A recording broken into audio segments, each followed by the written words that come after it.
আসসালামু আলাইকুম সবাইকে। আশা করি আপনারা সবাই ভালো আছেন। আমি আল্লাহর রহমতে অনেক ভালো আছি। আজকে আমি আপনাদেরকে তৈরি করে দেখাবো দই ফুচকা রেসিপি। চলুন এখন আমরা শুরু করব। দই ফুচকা তৈরি করার জন্য প্রথমে ডোটা মেখে রাখতে হবে। সেজন্য একটি মিক্সিং বলে নিয়ে নিচ্ছি 2 কাপ ময়দা, দিয়ে দিচ্ছি 1 চামচ লবণ, 1 টেবিল চামচ সয়াবিন তেল।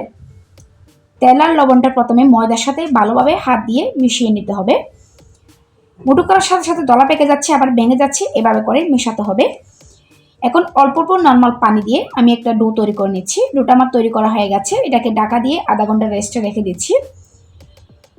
এখানে নিয়ে নিয়েছি হাফ কাপ ডাবলি, এগুলো আমি আগে থেকে ভিজিয়ে রেখেছিলাম। এরপর পরিষ্কার করে একটি প্যানের মধ্যে নিয়ে নিয়েছি, হাফ চামচ লবণ দিয়ে দিয়েছি, 2 কাপ পানি দিয়ে প্রথমে ডালটাকে সিদ্ধ করতে চুলায় বসিয়ে দিব।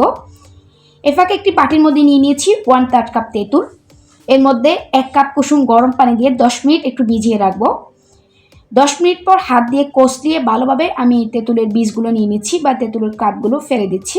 টাকা একটু পাতলা করার জন্য এর মধ্যে আরও সামান্য পানি দিয়ে দিলাম। আপনারা যদি পাতলা করতে না চান ও বজিয়ে রেখে দিতে পারেন। সামান্য চাট মশলা দিয়ে দিয়েছি, সামান্য ভাজা জিরার গুঁড়া, হাফ চামচ চিলি ফ্লেক্স, স্বাদ মতো লবণ, 1 টেবিল চামচ চিনি দিয়ে টকটাকে ভালোভাবে মিশিয়ে নিলাম। এখানে নিয়ে নিয়েছি হাফ কাপ টক দই, এর মধ্যে দিয়ে দিচ্ছি সামান্য চাট মশলা, সামান্য ভাজা জিরার গুঁড়া, স্বাদ মতো লবণ, 1 টেবিল চামচ চিনি। আপনারা যদি টক দইয়ের মধ্যে মশলাগুলো দিতে না চান তাহলে এগুলো স্কিপ করতে পারেন। আমার টক দইটাও রেডি হয়ে গেছে।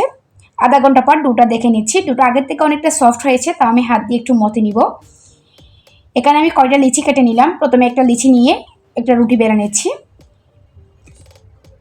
2টা করে রুটি বেলতে হবে ফুচকাগুলো তৈরি করার জন্য। রুটিটা বেলা হয়ে গেছে, এর মধ্যে সামান্য তেল লাগিয়ে দিচ্ছি, উপরে একটু ময়দা ছিটিয়ে দিচ্ছি, এর উপর আরেকটা রুটি দিয়ে দিচ্ছি, তারপরে হাত দিয়ে একটু চাপ দিয়ে দিচ্ছি যাতে একটার সাথে একটা লেগে যায়।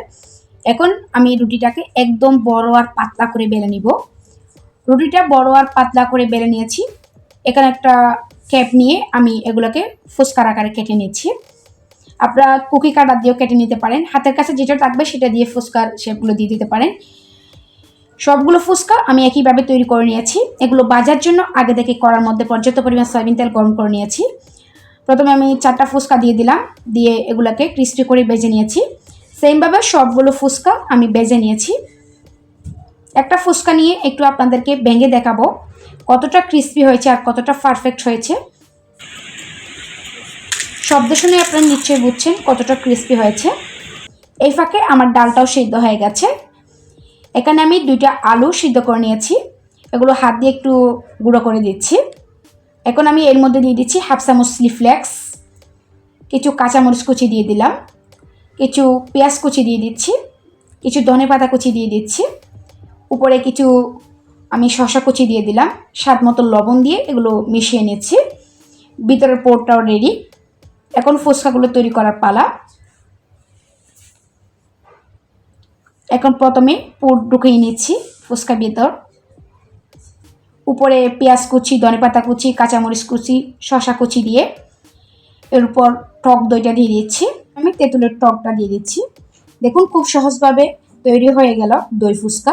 আশা করি আজকের রেসিপিটি আপনাদের ভালো লেগেছে। আশা করি আপনারা বাসায় ট্রাই করবেন। যদি আমার এরকম সহজ রেসিপিগুলো আপনাদের ভালো লেগে থাকে তাহলে অবশ্যই আমার চ্যানেলটি সাবস্ক্রাইব করবেন, পাশের নোটিফিকেশন বেলটি অন করে রাখবেন। যখন আমি নতুন কোনো ভিডিও আপলোড করব তখন সাথে সাথে আপনাদের কাছে নোটিফিকেশনটি পৌঁছে যাবে। অবশ্যই আমার ভিডিওতে একটি লাইক করবেন। কোনো প্রশ্ন থাকলে আপনারা আমাকে কমেন্টস করে জানাতে পারেন।